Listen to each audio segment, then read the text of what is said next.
Hi, I'm Carla D. Tillery, and welcome to the Chair Chronicles. I'm your life coach and your favorite auntie. You know, that aunt that is so not afraid to tell you the truth and help you see things just a little clearer, and you love her advice. Well, as a certified life coach with over 2 decades of experience, I'm very passionate about helping you find your happiness. So pull up a chair and let's have a talk.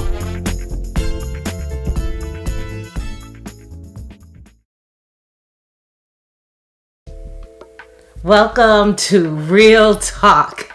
I am excited to just have this conversation with you. We're going to just lay it all out there. One of the things that has been happening, at least during this time frame with the 2020 election, has been how do you win and how do you lose? It is something that has been heightened as a result of the election. And as you all know, there's always going to be a winner and a loser in any type of competition. So what's your story? How do you handle winning? How do you handle losing? And there's competitions in so many different things that we partake in as part of our life, right? Growing up as a child, trying to get on a team, to get selected on the team. You're competing against your classmates, whether it was dodgeball or kickball. I know I'm outdating myself. Or whether it was field day, right? Field day was always one of the biggest days in school because you were excited, you were outside, you were doing all these different types of events. And of course you want to come home as the winner. Nobody likes losing. But there is something that we can learn from these competitions. And so what are you learning? How are you dealing with winning and how are you dealing with losing? All right. So then as you can grow up, then there's other things that there's winners and there's losers. Whether you go to court, you either win or you lose the case. Politics, right? The reason for a lot of conversations that have been happening lately about winning and losing. How do you win gracefully? How do you win humbly? And how do you lose gracefully? And how do you lose humbly? Right? And then there's other things such as like typical board games, video games. Sports is huge, competitive environment where there's always a winner and there's a loser. And it's so funny because even watching sports, I love football, I love basketball, and even watching those sports on TV, I'm looking and I'm like, even when my team is about to lose, and I'm starting to like pout and kind of get frustrated. And I'm like, okay, well, somebody's got to win and somebody's got to lose. So we know there's going to be a result at the end of this. So one of the things, though, that I think that I've learned growing up is that, first of all, losing ain't easy. Like it sucks, right? It's frustrating to know that you're going to be faced with a competition, and then even in the middle of it, you realize that you're not making it. You're not cutting the mustard, and you're about to lose. And that kind of feeling of defeat is horrible. Is it? Yes. Nobody likes to lose. However, there is so much we can learn from competition. There's a lot we learn about ourselves. There's a lot we can learn about other individuals that we're playing with in terms of how they handle whether they're on the winning side or whether they're on the losing side. So we know higher the stakes, the higher the losses, right? When there's a lot to gain and you win, of course, it's awesome. But when the stakes are high and you lose, the greater the disappointment, the greater the frustration perhaps, the greater the anxiety is. Perhaps it's even embarrassment because you lost. So, how a person responds to their winning or their losing can say a lot about their character. There is a saying that says competition doesn't create the character, it exposes it. So what gets exposed when you win, and what gets exposed when you lose? Now that's the question. I mean, I really want you to think about it because it's going to speak to who you are, what is important to you in terms of your value set, your value system about winning or losing. Now, I know one of the other things I don't like is knowing you're going to be the last one picked on the team. I mean, I remember I was kind of small, petite, I didn't look very athletic growing up, and waiting for like my classmate to pick me to be on their team. Yeah, it's not a good feeling when you're the last one picked. That might come next to losing, right? Being the last one picked on your team. Yeah, I mean, when it comes down to it, somebody's got to be last. Again, somebody has got to be first, and somebody will have to be last in these types of situations. So yeah, it doesn't feel good, but we do have to figure out how to handle ourselves, how to conduct ourselves, because oftentimes there is somebody watching us. Who's watching you? Is it your children? Is it your nephew or your nieces? Is it your parents watching you still? Figuring out, did I teach my child the right thing in terms of how to respond to winning and how to respond to losing? So winning can expose so many different feelings, right? You can feel joy. You can feel like this exhilaration.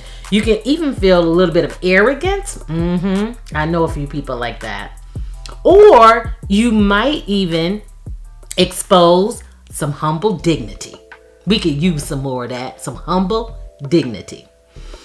But losing can expose humility, and it can also expose accusations, some pettiness, jealousy, but it could also expose some maturity too.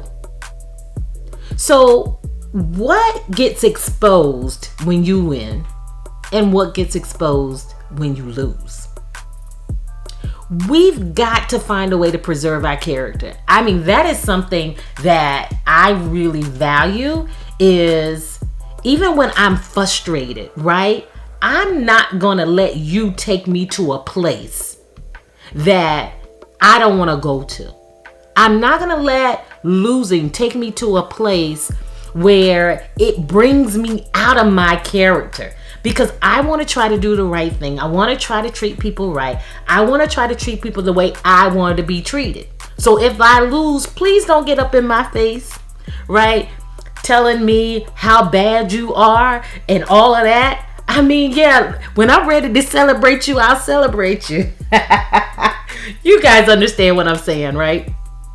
Because listen, there's nothing worse than losing. And how do you want to be treated when you lose? Do you want somebody to say, good job, good work, keep at it, you are a great competitor? Do you want that? Or do you want somebody to be, all in your face talking about how bad they beat you and how terrible you were? I mean, sometimes you joke around with your family and friends, of course, but there are some serious competitions where you really want to watch how you conduct yourself, particularly if you win. Are you humble about it? I mean, are you arrogant and boastful? Or are you just like, you know what, let me take this win, I'm excited, but you know what, I'm ready for the next. I'm ready for the next competition. I'm ready for my next event. And you can still celebrate and sit in it, enjoy it, and settle in that. But you do want to show some maturity when it comes to how you handle your competition. That's what I say. I remember, just raising our two sons who were in sports every single season. There was always something, whether it was basketball, football, lacrosse, track and field, wrestling. I mean, my husband and I, we just said, you know what, it was something our kids wanted to do. We were very active with them in all of the extracurricular activities that they were involved with. So of course, you're going to watch them go through winning seasons and also some losing seasons. And we had to do more talking with them, of course, during the losing season, right? Because sometimes they would get in this moment where they didn't want to talk. They wanted to be left alone. They wanted to deal with what they were feeling, whether it was frustration that they lost, whether it was embarrassment, whether it was maybe they were angry. And so it can stir up all of these different emotions. That is reality. That's human nature. But we must learn how to grow from that. We've got to learn, okay, when I'm losing, right? How do I still conduct myself? At the end of the day, and I end up losing the game, am I going to shake my competitor's hand? And am I going to say, good job, great event, or great sport, or great whatever they say, right? Because I ain't played basketball. I don't know what they be saying when they be, slapping the hands when they have to line up. I don't know what they say. Sometimes I don't think they're saying anything. But it's sportsmanship, right? To do something to congratulate them. So we've got to think about that, right? How do we entreat the person that won against us? And the funny thing is, like I said, we do more talking when they lose, trying to get them out of that kind of funk where you're just like, frustrated. You don't want to do anything. Some people stop eating. Some people don't sleep well. Some people replay it over and over and over again. Like each play. What did I do? How could I have done this differently? So yeah, losing certainly brings a lot more to it than I think winning. When you win, you're excited, you want to celebrate. Nobody probably has a problem eating when it comes to celebrating, right? That's one of the forms of celebration, right? Get with your family, you get with your friends, and you celebrate the big win. But I also know that the competitions really give you a lot. They give you discipline. They help hone in on your character. They show you what it is to be a team player. They show you what it is to, how it is to utilize your strengths and your skill sets. And it exposes what you need to work on. It exposes the things that you need to sharpen in terms of things that you're not so happy with. So competition is great. And I know that sometimes we're getting into this era, even with like the schools, where everybody gets a trophy for participating, and we're trying to do so much for the self-image of our kids. And there is nothing wrong with that, but we must make sure that we're balancing that out with giving kids tools and coping mechanisms on how to deal with losses. Sometimes you don't need a trophy, right? You might need to be recognized for your effort, but a trophy, does that give a false sense of accomplishment? I mean, we've really got to think about what that is doing to our kids, because we're raising a generation that may expect something just for being involved. When I'm talking like competitive sports, you're always thinking you're going to get something out of it. And I think it could have some devastating impacts if we're not careful and making sure that our children understand what it's like to deal with loss, because it's not easy. And listen, even as we grow up, we still don't always get it right. So how can we expect our children to even begin to learn how to handle losing gracefully, how to handle losing with humility, how to handle losing with your head still up and not sulking for days in and days out? Because that cannot be an acceptable behavior. We've got to learn how to grow up. We've got to learn how to handle and develop ourselves to the point where we can go in and congratulate someone else who actually beat us. We've got to learn how to do it. For the sake of those who are watching us, we've got to learn how to lose gracefully. You know, there's another saying too that goes, I either win or I learn. So what are you winning and what are you learning? Because when you lose, you should be learning something. Now, I know in football, because having watched so many different football games from starting with little kids at 5 and 7 years old, I remember one of the strategies that the coaches always told the kids, if they messed up on one play, they said, forget it, next play, next play, next play. Like, focus on what you're going to do next. Because sometimes you can get in the moment and you get stuck. You get stuck on the play that you lost. Well, yeah, you want to go back. They go back. They look at tape. They look at film to kind of understand what could we have done differently. But sometimes in the moment, it really is about picking yourself up and getting to that next. What is your next? If you're losing, what is your next? What's your next move going to be? And how do you handle it? I'm telling you, this is a really kind of important element to life. Learning how to win and learning how to lose. Because you're going to win some and you're going to lose some. So if you lose, what will that expose? That's the question. What in your character gets exposed if you lose? How do you handle it? How do you handle your competitor?